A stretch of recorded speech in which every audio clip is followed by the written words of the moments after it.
Hello friends, welcome to home cooking A to Z.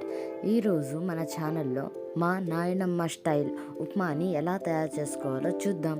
ముందుగా ఒక cup సేమియాని తీసుకుందాం. నేనైతే సన్నటి సేమియాని తీసుకున్నాను, మీరు లావ్ అయినా తీసుకోవచ్చు.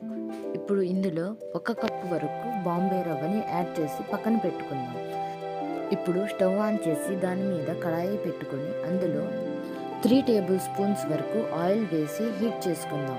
ఆయిల్ హీట్ అయిన తర్వాత అందులో 1/2 టీ స్పూన్ వరకు ఆవాలు వేసుకొని ఆవాలు చిటపటలాడిన తర్వాత అందులో 1 టేబుల్ స్పూన్ మినప్పప్పు, 1 టేబుల్ స్పూన్ పచ్చిశనగపప్పు వేసి దోరగా వేయించుకోవాలి.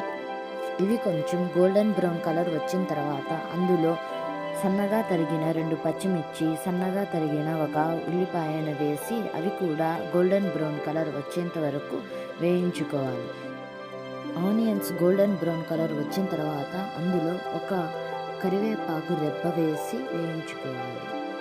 ఇప్పుడు ఇందులో మనం ముందుగానే పక్కన పెట్టుకున్న సేమియా బాంబే రవ్వని వేసి కూడా గోల్డెన్ బ్రౌన్ కలర్ వచ్చేంత వరకు ఇందులోనే వేయించుకోవాలి.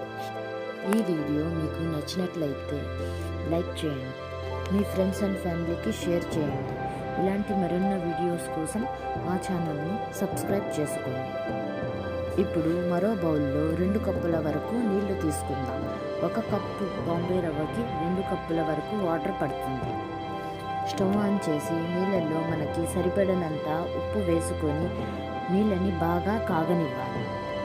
ఇలాగా పక్కన స్టవ్ మీద నీళ్లు బాయిల్ అవ్వడం వల్ల మనకి ఉప్మా తొందరగా రెడీ అవుతుంది. బాయిల్ అయిన నీటిని ఈ ఉప్మా మిశ్రమంలో వేసి ఒకసారి బాగా కలిపి మూత పెట్టి 2 నుంచి 5 నిమిషాల వరకు వదిలేయాలి. 5 నిమిషాల తర్వాత మూత తీసి చూస్తే మన ఉప్మా రెడీ అయిపోతుంది. ఇప్పుడు గ్యాస్ ఆఫ్ చేసేయాలి. ఇంతే ఫ్రెండ్స్, సింపుల్ ఇంగ్రీడియంట్స్తో ఎంతో త్వరగా మనకి టైం లేనప్పుడు ఈ ఉప్మాని రెడీ చేసుకోవచ్చు.